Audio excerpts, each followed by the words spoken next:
Jadi mereka saat ini, waduh, malunya minta ampun, saudaraku sekalian. Ya, tetapi kalau mereka membuka, ya kami malu, kami bertobat, kami kembali ke jalan yang benar, tidak apa-apa kok. Tidak usah gengsi gitu loh ya. Tidak usah gengsi, wahai para mukminat dan jongos-jongosnya. Kembali ke jalan yang benar ya. Karena ini, video ini sudah tidak bisa dibantah lagi. Kalau Anda membantah lagi, monggo, yang mana? Buktikan. Di situ, buktikan ini videonya.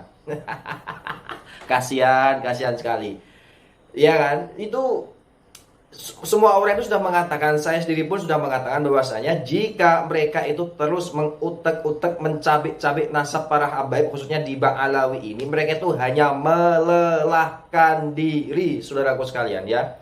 Terima kasih sudah menyimak, pahami video ini mulai dari awal lagi ya. Yang masih tidak terima, monggo karepmu dewe ya. Assalamualaikum warahmatullahi wabarakatuh. Sejak beberapa bulan yang lalu, ada pertanyaan berdasarkan tulisan seseorang yang merasa telah membuktikan bahwa nasab habaib dari jalur Abdullah atau yang biasa disebut Ubaidillah bin Ahmad al-Muhajir terputus dari Rasulullah Shallallahu Alaihi Wasallam. Beneran gak sih?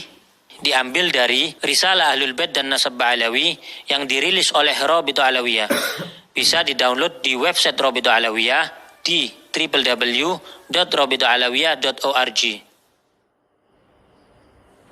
Penuduh mendasari pernyataannya dari setidaknya dua kitab yang dijadikan hujjah, yakni Syajaratul Mubarakah yang diklaim karya Imam Fakhrur Razi dan Tahdzibul Ansab karya Al-Ubaidillah. Dikatakan bahwa dalam kedua kitab tersebut tidak ada nama Ubaidillah bin Ahmad al-Muhajir, ayah dari Alawi yang wafat abad 4 Hijriah, datuknya para Alawiyin. Bahkan dikatakan bahwa kemungkinan nama Ubaidillah adalah fiktif yang diada-adakan. Wow, yuk bedah satu-satu. Syajaratul Mubarakah diklaim sebagai kitabnya Imam Fakhrur Razi, yang mana beliau adalah imam besar Ahlu Sunnah wal Jamaah berakidah al-Ash'ari, juga panutan para habaib.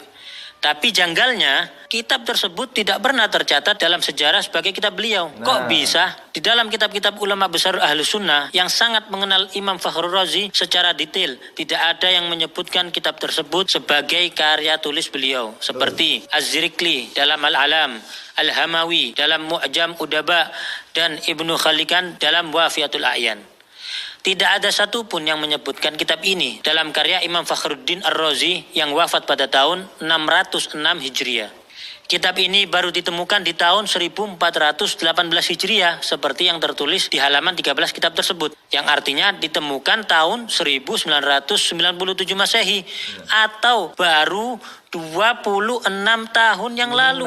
Luar biasa. Ternyata yang mengatakan kitab ini sebagai kitab Imam Fakhrur Razi, sebagaimana tertulis pada kitab tersebut di halaman 12-nya, bernama Al-Mar'ashi An-Najafi, yang menemukan kitab tersebut dan memerintahkan muridnya Mahdi Ar-Rajai mentahqiq atau menulis kembali kitab ini. Kok bisa kitab tersebut tersembunyi dan baru muncul 812 tahun setelah wafatnya Imam Fakhrur Razi?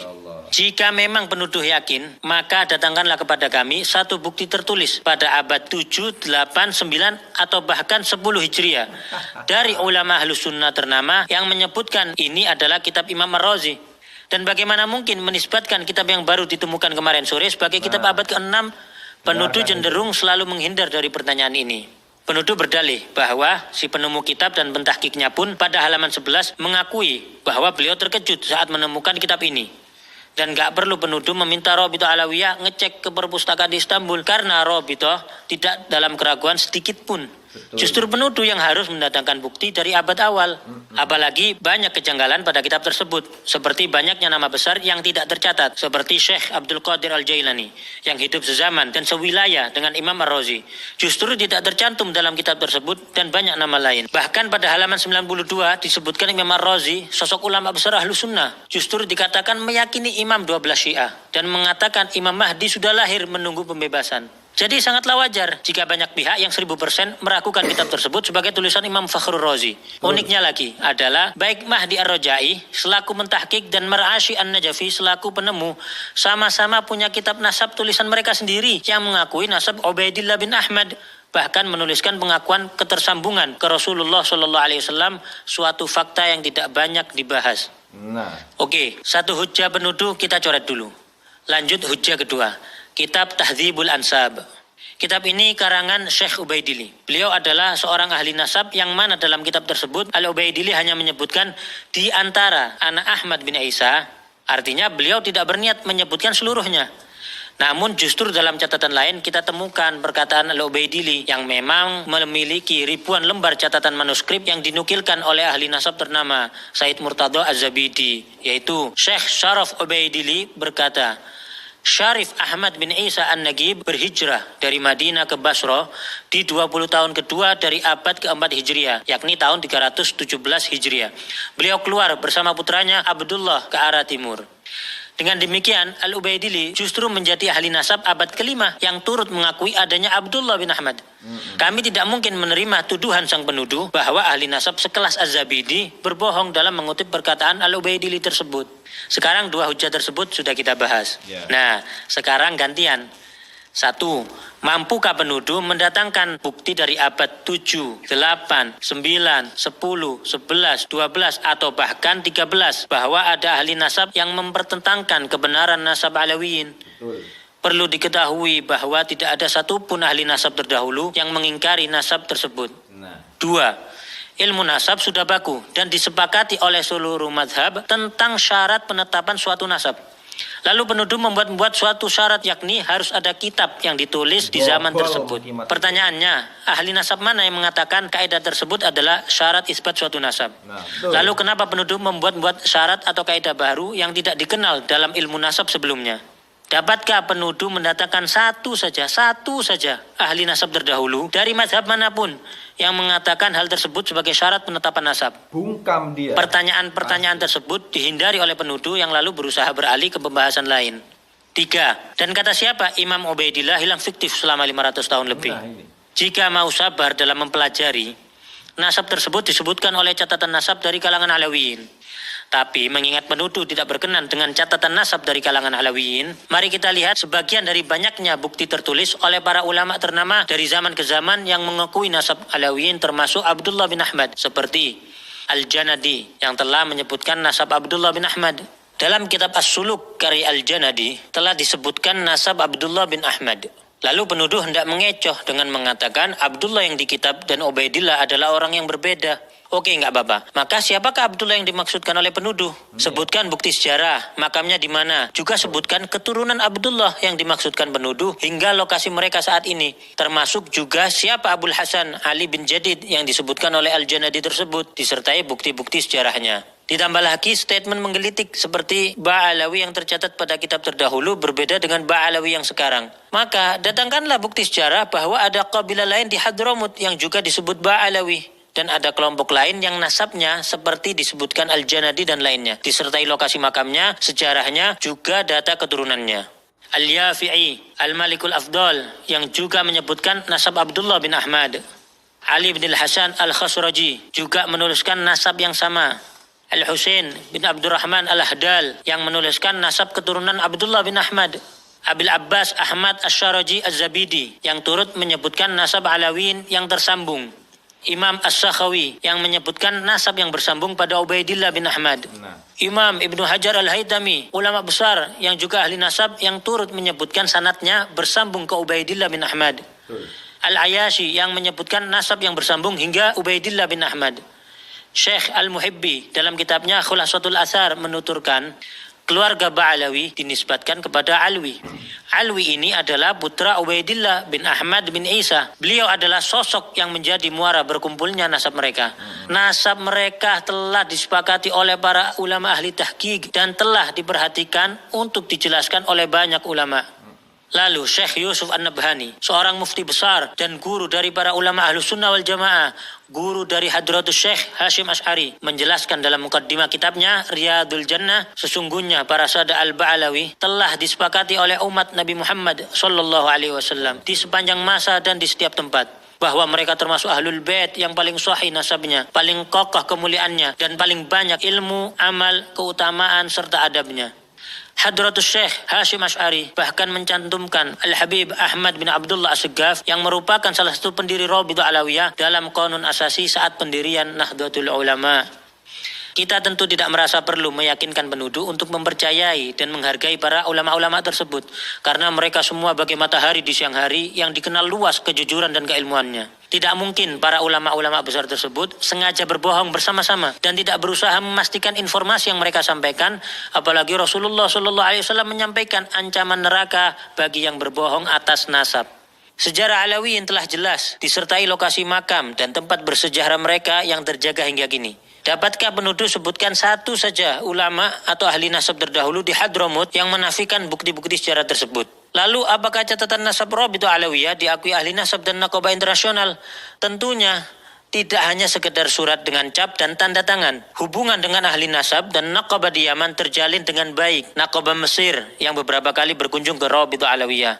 Naqabah Al-Idrisi Al-Hasani Libya yang memiliki hubungan baik dengan Rabithah Alawiyah. Syekh Dr. Muhammad Asy-Syuhumi Al-Idrisi bahkan mengatakan, bisa saya katakan bahwa paling bagusnya Rabithah dari semua Rabithah yang mencatat garis keturunan anak cucu Nabi Muhammad SAW, yang paling bagus adalah Rabithah yang ada di Indonesia, yang paling teratur dan paling memiliki kesemangatan untuk memperbaiki, termasuk adanya takrir pengakuan nasab Alawiyin oleh Imam Yaman Yahya Hamiduddin, juga takrir di Hijaz yang terdapat dalam tulisan Syarif Ibrahim bin Mansur Al-Amir. Bahkan Alawiyin beberapa kali dipercaya menjadi pimpinan Naqabatul Ashraf di Hijaz, Makkah dan Madinah hingga masa pemerintahan Utsmani. Alawiyin tidak sedikit pun ditolak atau diragukan untuk memimpin para keturunan Rasulullah di Hijaz atau di Yaman oleh para ulama besar setempat dan para keturunan lainnya. Salah satunya yaitu Al-Habib Alwi bin Ahmad As-Siggaf, mufti mazhab Syafi'i di kota Mekkah pada zamannya, dan pengarang kitab Tarsyihul Mustafidin, salah satu kitab fikih rujukan para ulama dunia termasuk di Nusantara. Lalu penuduh rajin sebut tes DNA sebagai solusi. Mungkin informasi tentang fatwa larangan menggunakan tes DNA untuk nasab yang jauh belum sampai kepada penuduh, yakni Lembaga Internasional Rabithah Alam Islami di Hijaz, Darul Ifta Qatar, dan Darul Ifta Mesir yang telah memberikan fatwa melarang isbat nasab jauh melalui tes DNA. Atau menuduh jumlah keturunan ke-38 sampai 44 sebagai tidak logis. Maka penuduh perlu melihat jumlah keturunan dari jalur keturunan Rasulullah lainnya selain Alawiyin, yang ternyata juga di range yang sama. Karena coba-coba hitung pakai kalkulator, ternyata justru beresiko malah jadi menafikan adanya keturunan Rasulullah SAW. Bukti bahwa nasab tersebut sudah memenuhi syarat syuhrah wal istifadhah juga tidak terbantahkan dengan tidak adanya penolakan dari abad ke abad. Juga diakui oleh para ulama besar dan ahli nasab dari masa ke masa. Tidak disebutkannya sebuah nama pada suatu kitab nasab tidak dapat diartikan orang tersebut tidak ada atau bahkan fiktif. Karena terdapat ulama dan ahli nasab thiqah lainnya yang menulis dan menambahkan. Maktab Daimi di dalam Rabithah Alawiyah ditujukan untuk melanjutkan catatan-catatan nasab dari para pencatat terdahulu kalangan Alawiyin untuk diteruskan di Indonesia demi menjaga keberlangsungan dan pemutakhiran catatan nasab tersebut. Jadi, meski didirikan tahun 1928, catatan nasab yang digunakan bersambung sanadnya dari ahli keluarga dan nasab zaman ke zaman. Tentu kita bersyukur kepada Allah Subhanahu wa taala. Terdapat para kiai, ulama dan banyak pihak yang berdiri membela para habaib. Jika ada beberapa oknum habaib yang belum mengikuti kemuliaan akhlak dan kesolehan datuk-datuknya, maka kami memohon doa antum semuanya agar Allah Subhanahu wa taala memudahkan langkah mereka menuju kebaikan. Nasab yang bagus itu bukan untuk membanggakan diri, bukan untuk meremehkan orang lain. Nasab yang bagus itu adalah tuntutan bagi kamu. Kamu harus seperti datuk-datuk kamu yang baik, yang soleh. Dulu kakek-kakek kita itu dicintai masyarakat karena kontribusi sosialnya nyata di masyarakat. Karena masyarakat menyaksikan akhlaknya yang mulia, ilmunya yang luas. Kemudian bagaimana ketika duduk bersama datuk-datuk kita, mereka bisa mendapatkan solusi atas semua permasalahan hidup mereka. Kita sudah jauh berbeda dengan mereka saat ini. Bukan malah nasab itu dikapitalisasi, dijadikan kebanggaan karena tidak ada gunanya sama sekali. Anda tidak mendapatkan ini dari usaha Anda. Dan kepada para habaib yang telah berusaha melanjutkan estafet keilmuan, akhlak, juga kontribusi bermasyarakat sebagaimana datuk-datuknya, maka kami mohon doa agar mereka pun diberi kekuatan oleh Allah untuk dapat istiqamah. Rasulullah SAW bersabda, barang siapa mengaku-ngaku nasab atau keturunan yang dia sendiri tidak mengetahuinya, maka jadi kafirlah ia kepada Allah. Dan barang siapa mengingkari nasab, walaupun samar nasab tersebut, maka kafirlah ia kepada Allah. Barang siapa yang mengaku ayah kepada selain ayahnya, atau bersandar kepada yang bukan walinya, maka laknat Allah, juga para malaikat dan semua manusia menimpa mereka. Dan pada hari kiamat, Allah tidak akan menerima dari mereka, baik yang fardu maupun yang sunnah. Kita justru banyak melihat kalangan Alawiyin melahirkan banyak ulama, orang-orang soleh, wali-wali besar, dan banyak yang berakhir husnul khatimah dengan wafat setelah syahadat, dalam kondisi sholat, membaca Al-Quran, maupun ibadah lainnya. Jauh dari tuduhan kaum terlaknat atau pembohong. Namun kami peringatkan, janganlah kita mencaci para penuduh, menghina mereka, atau berlaku kasar pada mereka. Karena setiap manusia pasti berbuat kesalahan. Dan kesalahan tidak menjadikan pelakunya terhina selama ia memperbaiki kesalahannya serta bertaubat kepada Allah Subhanahu wa Ta'ala. Semoga Allah Subhanahu wa Ta'ala memberikan taufik dan hidayah bagi kita semua. Dan semoga umat ini dipenuhi rasa saling menghargai, menghormati, dan saling mencintai karena Allah Subhanahu wa Ta'ala. Nggak perlu izin untuk share, download, re-upload video ini. Justru menjadi hujah bagi kamu yang telah berperan dalam menyebarkan hal ini kepada seluruh kalangan. Iya.